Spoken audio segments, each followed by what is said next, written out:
बिस्मिल्लाहिर्रहमानिर्रहीम। अस्सलाम वालेकुम। मैं हूँ आयशा और वेलकम करती हूँ आपको आयशा के किचन में। बिग पास्ता की रेसिपी आज हम अपने किचन में तैयार कर रहे हैं। बच्चे तो बहुत ही खुश होने वाले हैं क्योंकि उनका पसंदीदा खाना है। बाहर से ऑर्डर करते हैं तो बहुत ही महंगा पड़ता है। घर पर बनाएंगे घर वाले पड़े हुए मिसालों के साथ, और ये कोई इतना टेस्टी ज़बरदस्त और मज़े का बनता है कि आप लोग हर बार में इसी तरीके से बनाना पसंद करेंगे और बाहर से लेकर आना भूल जाएंगे। जब घर पर अपने तरीके से बनाएंगे तो आप लोग खाते ही रह जाएंगे। तो इसके लिए आपको क्या करना होगा, रेसिपी को एंड तक ज़रूर देखना होगा। अच्छी लगे तो लाइक शेयर ज़रूर कर दें और अपने फैमिली और फ्रेंड्स में भी ज़रूर शेयर किया करें। तो चलें फिर इस क्रीमी मज़ेदार और चीज़ी पास्ता को बनाना स्टार्ट कर लेते हैं। बिस्मिल्लाह करते हैं। बहुत ही मज़ेदार क्रीमी और चीज़ी पास्ता चिकन को बनाने के लिए सबसे पहले तो यहाँ पर मैंने एक ले ली है कढ़ाई, जिसमें मैंने खुला पानी ले लिया है और डालूँगी 1.5 चम्मच के बराबर नमक और 2 चम्मच इसमें जाएगी कुकिंग ऑयल का। पानी अच्छे तरीके से बॉयल आना स्टार्ट हो जाए तो आपने क्या करना है, इसमें पास्ता ऐड कर लेना है। आजकल मार्केट में पास्ता बहुत ही शेप्स में, डिफरेंट शेप्स में आया हुआ है। आपको जो पसंद हो शेप आप वो ले सकते हैं। यहाँ पर मैंने ले लिया है मैक्रोनी, जिसको मैंने बॉयल करने के लिए रख दिया है। अब यहाँ पर 10 से 12 मिनट लगेंगे। इसको हल्के से आपने चम्मच हिलाते रहना है ताकि नीचे से ये लगने ना पाए। जब देखें कि आप लोग ये अच्छे तरीके से गल चुका है तो इसको आपने निकाल कर छान कर साइड में रख देना है। यहाँ पर एक पैन ले लिया है मैंने। पैन में डालूंगी 2 टेबल स्पून मक्खन के। मक्खन मेल्ट हो जाए अच्छे तरीके से तो उसके बाद मैंने इसमें 2 चम्मच मैदे के शामिल कर लेने हैं और मैदे को भून लेना है। इसको ज़्यादा हमने कलर वगैरह नहीं देना, बस हमने इसका कच्चापन दूर करना है और इसको भून लेना है। भूनते हुए ये ख्याल रखें कि आपकी जो फ्लेम है वो मीडियम होनी चाहिए। मीडियम फ्लेम पर आपने इसको अच्छे तरीके से भून लेना है। इसमें से एक प्यारी सी खुशबू आना स्टार्ट हो जाए तो आपने क्या करना है, आधा किलो इसमें दूध का ऐड कर लेना है। आधा लीटर दूध इस्तेमाल करने के बाद आपने फ्लेम को यहाँ पर बिल्कुल लो कर देना है, या आप चाहें तो इसको बिल्कुल लो फ्लेम को ऑफ़ कर दें क्योंकि इसमें गुठलियाँ बन जाती हैं और इन गुठलियों को आपने रिमूव करना है। फ्लेम को ऑफ़ कर देंगे तो आपसे ये गुठलियाँ हैंडल हो जाएंगी। अगर फ्लेम आपने ऑन रखा तो जल्दी जल्दी से ये गाढ़ा होना स्टार्ट हो जाएगा। चलें जी, गुठलियाँ मैंने सारी निकाल ली थी। इसमें डालूंगी 1/2 टी स्पून के करीब काली मिर्च, 1/2 टी स्पून नमक, चिकन पाउडर भी 1/2 टी स्पून ही जाएगा। यहाँ कुटी हुई लाल मिर्चें भी 1/2 टी स्पून और ऑरिगेनो शामिल किया है मैंने 1/2 टी स्पून के बराबर। बस जी, इन तमाम चीज़ों को आपने मिक्स कर लेना है और इस मिक्सचर को आपने गाढ़ा होने देना है।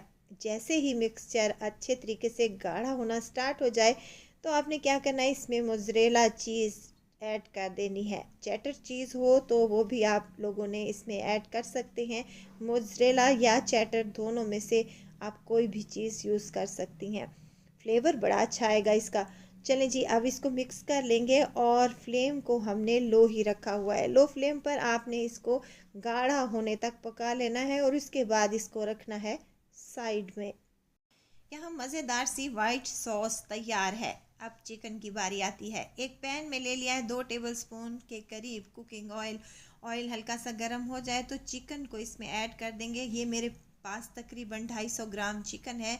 बोनलेस चिकन है जिसकी मैंने छोटी छोटी सी बोटियां कर ली हैं। बाइट साइज़ में बोटियां कर लें और अदरक लहसुन का पेस्ट इसमें शामिल करूँगी 1/2 टी स्पून के बराबर और इसको उस वक्त तक भून लूँगी जब तक कि इसका कच्चापन दूर ना हो जाए, चिकन का कलर चेंज ना हो जाए। 1/2 टी स्पून इसमें नमक का भी ऐड करूँगी ताकि चिकन फीकी ना रह जाए और फ्लेवरफुल हमारी चिकन बनकर तैयार हो जाए। यहाँ पर 2 से 3 मिनट तक इसको भूनने के बाद इसने कलर चेंज कर लिया है चिकन ने, तो इसमें कुछ मिर्च मसाले शामिल कर लेते हैं। नमक शामिल करूँगी, हाफ़ टी स्पून लाल मिर्च का पाउडर है हाफ़ टी स्पून के बराबर। इसमें जाएगी धनिया पाउडर भी हाफ़ टी स्पून के बराबर और शामिल करूँगी हल्दी हाफ़ टी स्पून।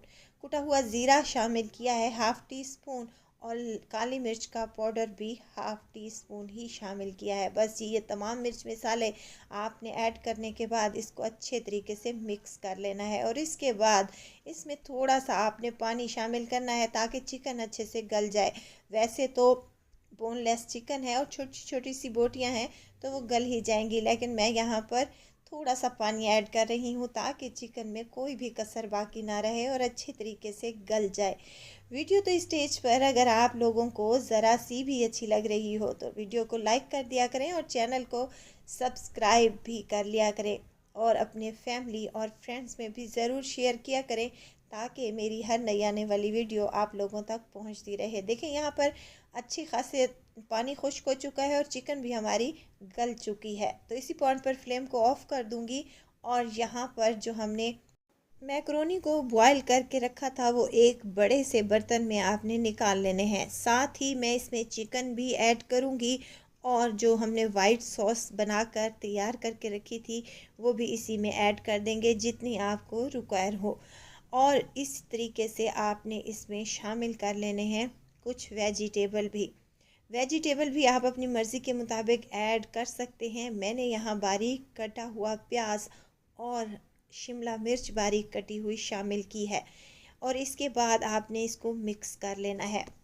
मज़ेदार सा वाइट सॉस पास्ता तैयार है। आप इसको एज इट इज़ भी खा सकते हैं, लेकिन हम यहाँ पर इसको बेक करेंगे बेकिंग ओवन में। आप इसको बग़ैर ओवन के भी तैयार कर सकते हैं, बहुत ही मज़े का और डिलीशियस सा तैयार हो जाएगा।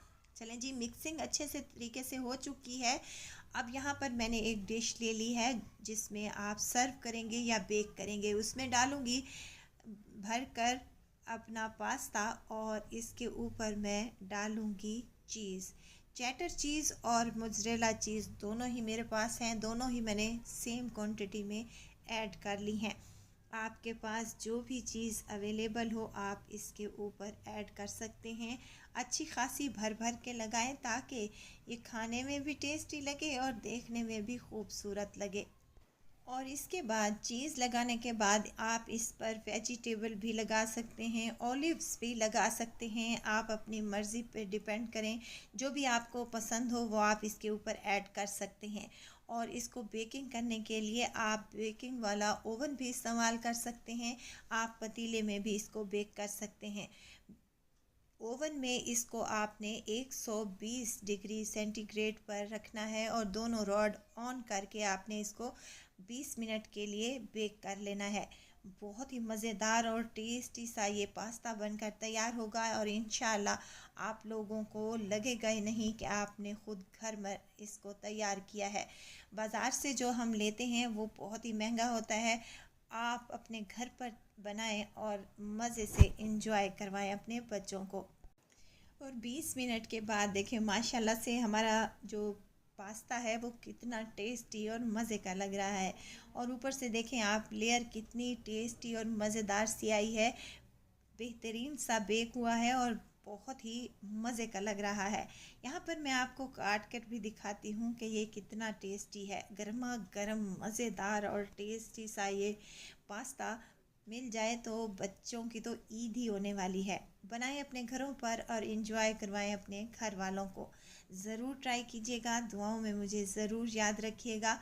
खुश रहें, खुशियाँ बांटें। इजाज़त चाहती हूँ, फिर आऊँगी इंशाल्लाह एक नई और मज़ेदार सी चटपटी रेसिपी के साथ। आयशा को दीजिए इजाज़त, अपना बहुत सारा ख्याल रखिएगा, दुआओं में मुझे याद रखिएगा। अल्लाह हाफिज़।